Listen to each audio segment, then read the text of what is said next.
নমস্কার, বাংলা কাহিনী কথার আরও একটি নতুন পর্বে আমাদের সকল বন্ধুকে জানাই আন্তরিক সুস্বাগতম।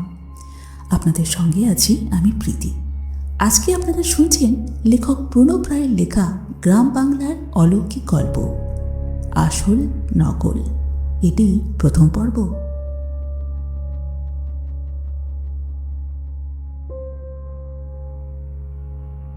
মহকুমা জেলার এক নিভৃত শেডে বসে এই কাহিনী শুনেছিলাম। বলেছিল একজন দ্বীপান্তরের আসামি, তার জীবন কথা।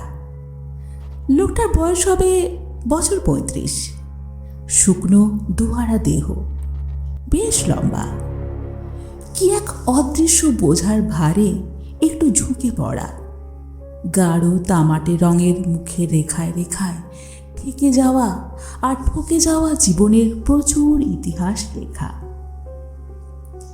আমি ফৌজদারি আদালতের আইনজীবী, ক্রিমিনাল কেসে নাম আছে অল্প বিস্তর। লোকটা তার জানা একজনকে দিয়ে আমাকে ডেকে পাঠিয়েছিল, মামলার আগে নয়, রায় বেরোবার পর। তার মামলার বিশদ খবর আমি রাখিনি, তবে শুনেছিলাম এমন বিচিত্র কেস এ মহকুমায় আর একটিও আসেনি। মনে মনে একটু কৌতূহল ছিল, তাই জেলের মধ্যে গিয়ে দেখা করলাম। লোকটা এই তল্লাটের নয়, কি জাত তাও জানি না। পরনে কালো রঙের চুড়িদার পায়জামা আর কালো ওয়েস্ট কোট, মাথায় মুখে রুখু ঝাঁকড়া চুল আর গোপ দাড়ি, হাত পায়ের পেশিগুলো গোটা গোটা শক্ত। সবচেয়ে অদ্ভুত তার চোখ দুটো, থেকে থেকে মশালের মতো দপ করে জ্বলে উঠে নিভে যায়, আর সেই চোখে মাঝে মাঝে স্থির দৃষ্টিতে চেয়ে থাকে, কিন্তু কিছুই দেখে না যেন, অথবা অশরীরে কিছু লক্ষ্য করে। সে সময় লোকটার দিকে তাকালে গা ছমছম করে ওঠে। তার সেলের সামনে গিয়ে যখন দাঁড়ালাম, হাতে পায়ে ডান্ডা বেড়ির ঝমঝম আওয়াজ করতে করতে সে তখন ছোট্ট সেলটার মধ্যেই অশান্তভাবে ঘুরে বেড়াচ্ছে। জেলার বললে, তোমার ব্যারিস্টার বাবু এসেছেন? লোকটা মশাল জ্বালা চোখে আমার দিকে এক দৃষ্টে তাকিয়ে রইল কিছুক্ষণ, তারপর হেসে সহজভাবে বললে, ভেতরে আসুন কর্তা। জেলার সেল খুলে দিল, ভেতরে গেলাম। লোকটা সোজাসুজি বললে, আপিল করতে চাই ব্যারিস্টার বাবু। আমিও সোজাসুজি জবাব দিলাম, খুনের চার্জ তোমার বিরুদ্ধে, সাজা মুকুব হবে বলে মনে হয় না। লোকটা একটু হেসে বললে, সাজা বদল তো হতে পারে। আমি বললাম, মানেটা কি? লোকটা ব্যগ্র গলায় বললে, কালা পানির বদলে ফাঁসি তো হতে পারে। আপনি আমার ফাঁসির জন্যে আপিল করে দিন ব্যারিস্টার বাবু। কিছুক্ষণ থ হয়ে রইলাম। এই কেমনতর মানুষ, যে ফাঁসির দড়ি গলায় পড়তে চাইছে। কয়েদি মাত্রই একটু অপ্রকৃতস্থ হয়ে থাকে, কিন্তু এই লোকটা আগাগোড়ায় অপ্রকৃতস্থ নাকি না জীবনের প্রতি সম্পূর্ণ বীতস্পৃহ? লোকটা ঝমঝমিয়ে একেবারে আমার সামনে এসে বললে, আমি জানি কর্তা, হাকিমরা আপনার কথা শোনে। আপনি আমার হয়ে আপিল করে দিলে ঠিক ফাঁসি হয়ে যাবে। আমি বললাম, কালাপানি গিয়েও কত লোকে আবার ফিরে আসে, তুমি ফাঁসি চাইছো কেন? কেমন যেন অসহিষ্ণু গলায় লোকটা বলে উঠল, সে তো ঢের দেরি কর্তা। সে যাবার সময় বলেছিলাম, আমিও জলদি যাচ্ছি, আমার কথার খেলাপ হয়ে যাচ্ছে হুজুর। সে ভাবছে রূপলালটা বেঈমান।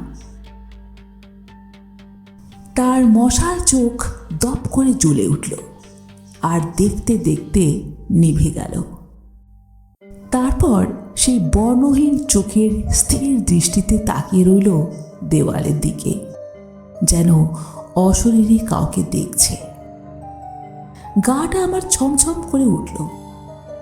তবু বললাম, কে তোমায় বেঈমান ভাবছে? কার কথা বলছো? আস্তে আস্তে সহজ হয়ে এলো সে। তারপর বললে, গোড়া থেকে বলি তবে শুনুন। সেদিন সেই অদ্ভুত কয়েদির মুখে আরও অদ্ভুত যে কাহিনী শুনেছিলাম, সেটা অপ্রাকৃতিক কি অলৌকিক না একান্তই আজগুবি, তা আপনারাই বিচার করবেন। আমি শুধু রূপলালের সেই আশ্চর্য কাহিনী শুনিয়ে যাচ্ছি। পছিয়ার মাঠে ছোট্ট ছোট্ট তাঁবু পড়েছে। প্রতি বছর শীতের শুরুতে নানা জায়গা থেকে বেদের দল এই গাঁয়ে এসে আস্তানা পাতে। পছিয়ার মাঠে হলো তাদের ডেরা। মেলা বসে, বেদের দল বাজির খেলা দেখায়, লোকের হাতের রেখা বিচার করে, আর বেদেনীরা রঙিন পুঁতির মালা আর কুলো ডালা বিক্রি করে। তারপর বসন্তকাল পড়লেই মৌসুমি পাখির মতো সব উধাও। পছিয়ার মাঠে এবছর এসেছে এক আজব দল। পায়ে হেঁটে নয়, 7টা মোষের গাড়ি বোঝাই করে। এরা সার্কাস দেখায়। 3টে ক্লাউন মজার চেহারা নিয়ে অনবরত তামাশা করে। বাঁদর, কুকুর, ছাগল সাইকেল চালায়, টিয়া পাখি কথা বলে, আরও কত কি। এ দলের প্রধান আকর্ষণ যে সে হলো কালা জাদুঘর। অন্ধকার তাঁবুর মধ্যে শুধু একটা মোমবাতির আলোয় মুখ দেখে সে মানুষের ভবিষ্যৎ ঠিকঠাক বলে দিতে পারে। ছোট ছোট তাঁবুগুলো থেকে একটু তফাতে ওই যে বড় তাঁবুটা, ওটাই সার্কাসের আসর। বেলা দুপুর গড়িয়েছে, সূর্য মাথার উপরে হেলেছে। বড় তাঁবুর সামনেটা লোকের ভিড় ক্রমশ বাড়ছে। আশেপাশের 5খানা গাঁ থেকে লোক আসছে। পায়ে পায়ে ধুলো উড়ছে যেন দিনের কুয়াশা। তার কাজ শুধু দর্শকদের হাত থেকে পয়সা নিয়ে সেই ফুটোর মধ্যে ফেলে দেওয়া। আর বাঁ পাশে দাঁড়িয়ে আছে কালা জাদুকর।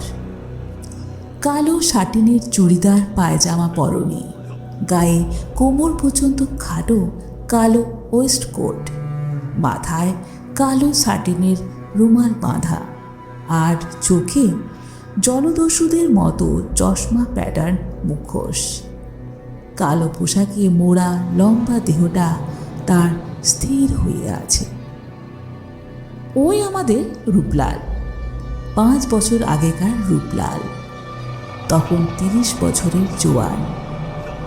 উৎসুক দৃষ্টিতে রূপলাল তাকিয়ে আছে ভিড়ের দিকে। গায়ের দেহাতি লোকদের ভিড়।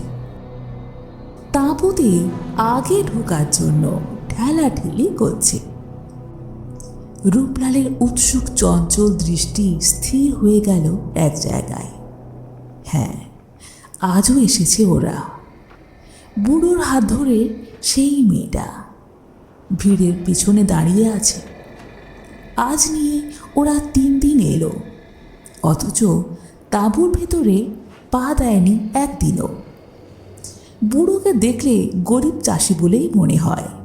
মাথার চুলগুলো একেবারে সাদা, কিন্তু মেয়েটা যেন টাটকা মৌসুমি ফুল। বছর 17-18 বেশি বয়স হবে না। নতুন কচি পাতার মতো শ্যামলা রং, ঢলঢলে মুখ, চুল বাঁধেনি, মেঠো হাওয়ায় বারবার মুখে এসে পড়ছে। বুড়োটা তো তাকিয়ে আছে রূপলালের দিকেই। কিন্তু মেয়েটা কেন তাকাচ্ছে না? কেন সে অপলক চোখে একটা নিষ্পত্র বাদাম গাছের দিকে তাকিয়ে রয়েছে? ভিড় আস্তে আস্তে পাতলা হয়ে এলো। বড় তাঁবুর ভেতরটা প্রায় ভর্তি। খেলা এখনই শুরু হবে। আসর জমানোর জন্যে ক্লাউন ভেতরে চলে গেছে বাক্স নিয়ে সেই থলথলে চেহারার লোকটিও। প্ল্যাটফর্মের ওপর একা রূপলালের খেলা শেষের দিকে। মেয়েটার হাত ধরে এগিয়ে এলো বুড়ো। রূপলাল আর যেই বললে, খেলা দেখবে নাকি? বুড়ো ঘাড় নেড়ে বললে, না। মেয়েটার দিকে তাকিয়ে রূপলাল বললে, পয়সা লাগবে না, দেখো গে যাও। কিন্তু এত বড় প্রলোভনেও মেয়েটা চঞ্চল হলো না। একটু বিষণ্ণ হাসি হেসে বুড়ো বললে, না জাদুঘর, খেলা দেখবার লেগে আসি নাই। আমার দরকার তোমার সাথে, একটু নিরিবিলি চাই। রূপলাল একটু অবাক হয়ে বললে, নিরিবিলি চাই? তাহলে সন্ধ্যের পর আমার তাঁবুতে এসো। মেয়েটা কেমন যেন ভয় পেয়ে বুড়োর হাত চেপে ধরে বললে, না, রাতের বেলা পচিয়ার মাঠে দানুরা আসে।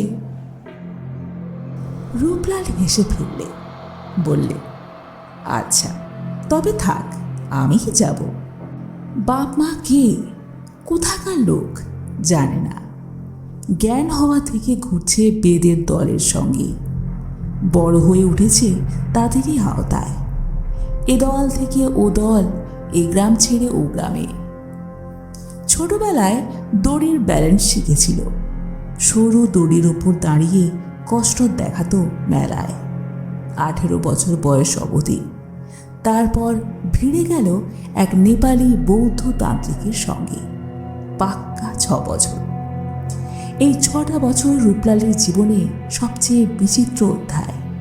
তার জীবনের মোড় ঘুরে গেল এই 6 বছরে। নেপালি তান্ত্রিক ছিল জ্যোতির্বিদ আর জ্যোতিষবিদ্যায় পারদর্শী। শুধু মুখ আর কপালের গঠন দেখে লোকের ভূত ভবিষ্যৎ আশ্চর্যভাবে গণনা করতে পারত, আর কথা কইত মৃত আত্মাদের সঙ্গে, বিশেষ করে যাদের মৃত্যু হয়েছে অপঘাতে, সেই সব নিম্ন স্তরের প্রেতাত্মাদের সঙ্গে। এহেন তান্ত্রিকের অনুগত চেলা হয়ে রূপলাল গুরুর সঙ্গে চলে গেল তিব্বতের মঠে। 5.5 বছর বাদে যখন আবার ফিরে এলো বেদের দলে, তখন সেই দুর্লভ বিদ্যা তার সম্পূর্ণ আয়ত্ত হয়ে গেছে। সে শিখেছে প্রেতাত্মাদের আবাহন করতে আর তাদের সাহায্যে জীবিত মানুষের ভবিষ্যৎ জেনে নিতে। এখন থেকে রূপলালের রূপ হলো অন্য, আর পেশা হলো ভিন্ন। মিশমিশে কালো সাটিনের আঁটো সাঁটো পোশাকে সেজে সে যখন অন্ধকার স্টেজে এসে দাঁড়ায়, হলদে মোমের আলোয় তাকে দেখে দর্শকের গায়ে কাঁটা দিয়ে ওঠে। সেই থেকে তার নাম হলো কালা জাদুঘর।